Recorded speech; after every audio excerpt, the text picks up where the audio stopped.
안녕하세요. 소배당입니다. 요즘 뉴스를 보면 어떤 코인이 신고가를 갔다, 어떤 주식이 며칠 만에 몇 배가 올랐다 하는 소식들이 쏟아집니다. 주변에서도 심심치 않게 나 돈 벌었다는 이야기가 들려오죠. 솔직히 여쭤보겠습니다. 이런 소식을 들으면 진심으로 축하해주는 마음이 드시나요? 아니면 어딘가 조급하고 나만 벼락거지가 되는 건 아닌가 하는 불안함이 드시나요? 오늘은 이 지독한 포모, 즉 소외 공포 속에서도 흔들리지 않고 나만의 투자를 지켜나가는 법에 대해서 이야기해 보려고 합니다. 사실 저라고 처음부터 의연했던 건 아닙니다. 저도 사람이니까요. 한창 자산시장이 불타오를 때 제 주변 지인들이 큰 수익을 내는 걸 바로 옆에서 지켜봤습니다.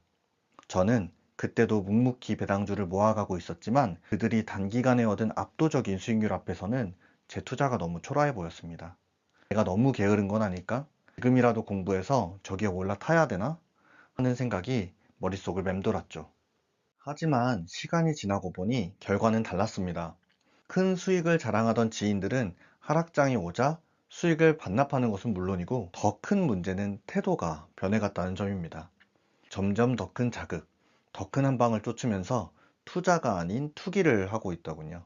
하루하루 시세에 따라 기분이 천국과 지옥을 오가는 모습을 보며 저는 큰 충격을 받았습니다. 저는 가정이 있습니다. 사랑하는 아내와 아이가 있죠.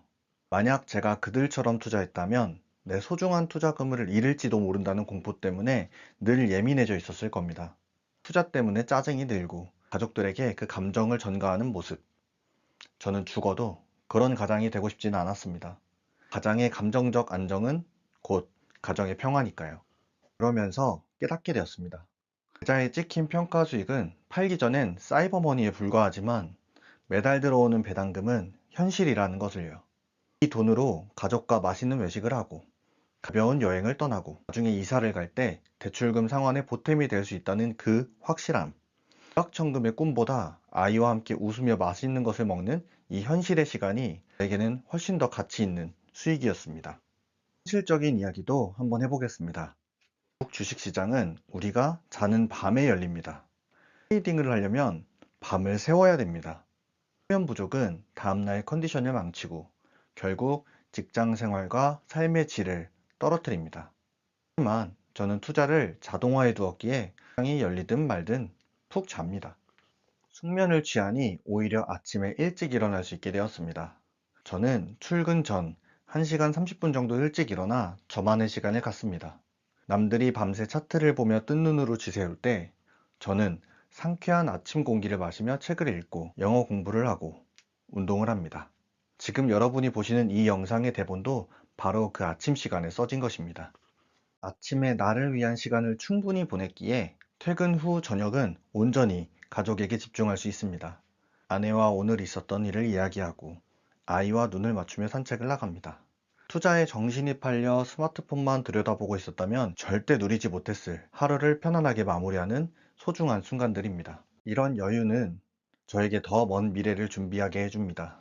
저는 다가올 40대의 삶을 고민하고 있습니다. 내가 진짜 좋아하는 건 뭘까? 본업을 그만두면 내가 무엇을 할 수 있을까? 투자가 제 삶을 지탱해주고 있기에 생계에 대한 두려움 없이 인생의 다음 챕터를 설레는 마음으로 준비하고 있습니다. 그렇다면 당장 오늘부터 타인의 속도에 휘둘리지 않으려면 무엇부터 해야 할까요? 저는 역설적으로 일찍 자기를 추천합니다. 그래야 30분 일찍 일어날 수 있으니까요. 일찍 일어나서 뭘 해야 되냐고요? 대단한 게 아니어도 좋습니다. 그냥 창밖을 한번 바라보고 명상을 하거나 오늘 할 일을 정리해 보세요. 그리고 계좌를 너무 자주 보지 마세요. 저도 사람인지라 아예 안 볼 수는 없어서 딱 출근길과 퇴근길 한두 번 정도만 확인합니다. 근무 중에는 포모도로 같은 앱을 써서 스마트폰 사용을 최대한 자제하려고 노력합니다. 시세창을 보는 횟수를 줄일수록 여러분의 멘탈과 계좌는 더 단단해질 겁니다. 결국 투자와 재테크는 그 자체가 목적이 아닙니다. 인생의 목표를 이루기 위한 수단일 뿐이죠. 돈을 쫓느라 삶을 잃어버리는 주객 전도가 일어나지 않도록 또 저는 느리지만 단단하게 저만의 길을 갑니다. 여러분도 남들의 속도에 조급해하지 마시고 여러분만의 속도로 삶을 즐기셨으면 좋겠습니다. 투자는 실패가 없습니다. 포기하지 않으면. 이야기가 불안한 시장 속에서 마음이 흔들리던 분들께 작은 위로가 되었기를 바랍니다. 평온한 투자를 응원합니다. 오늘 내용이 도움이 되셨다면 구독과 좋아요 부탁드립니다. 소배당이었습니다. 감사합니다.